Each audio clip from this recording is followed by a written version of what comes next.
ዓለማችን እንዴት ውላ አደረስ 6 መረጃዎች በአንድ ደቂቃ ማጋራችሁና ሪፖስት ኮፒ ሊንክ ሼር አድርጉ። እስካሁን ድረስ እንግዲህ መካከለኛው ምስራቅ ጦርነት አሁንም ማለት ነው በከፍተኛ ሁኔታ ቀጥሏል።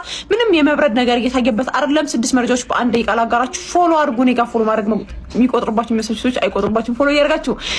ከኢራን ብንጀምር ኢራን በርካታ የሚሳኤል ማዕበሎች ወደ እስራኤል አስወንጭፋለች። ከቴል አቪቭ ሰሜናዊ ክፍል በሚገኝ አንድ መንደር ላይ ሚሳኤል ያረፈ ሲሆን ታዲያ በመኖሪያ ህንጻዎችና እንዲሁም ደግሞ ተሽከርካሪዎች ላይ ጉዳት ደርሷል። እስካሁን ባለው መረጃ ቢያንስ 6 ሰዎች ቀላል የተባለ ጉዳት እንደደረሰባቸው የሚወጡ መረጃዎች አሳይተዋል። ሌላኛዋ እስራኤል ነች። እስራኤል ከአሜሪካ ጋር በመቀናጀት በኢራን ውስጥም በሚገኙ ስትራቴጂካዊ ቦታዎች ላይም ሰፊ የአየር ድብደባ ፈጽማለች።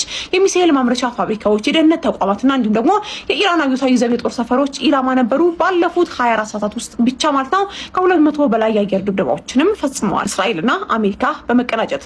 ሌላኛው የኢራን መገናኛ ብዙሃን እንደገለጹት ከሆነ ማለት ነው ፕሬዚዳንት ትራምፕ በኢራን የአየር መሰረተ ልማቶች ላይ ጥቃት ለመሰንዘር አቅደው የነበረው እቅድ ለ5 ቀናት ማራዘማቸው በገለጹበት በጥቂት ሰዓታት ልዩነት ውስጥ ማለት ነው በኢራን 2 የጋዝ ፋብሪካዎችና እንዲሁም ደግሞ በአንድ የነዳጅ ማስተላለፊያ መስመር ላይ የአሜሪካ ጥቃት መፈጸሙም የኢራን ሚዲያዎችም ዘግበዋል።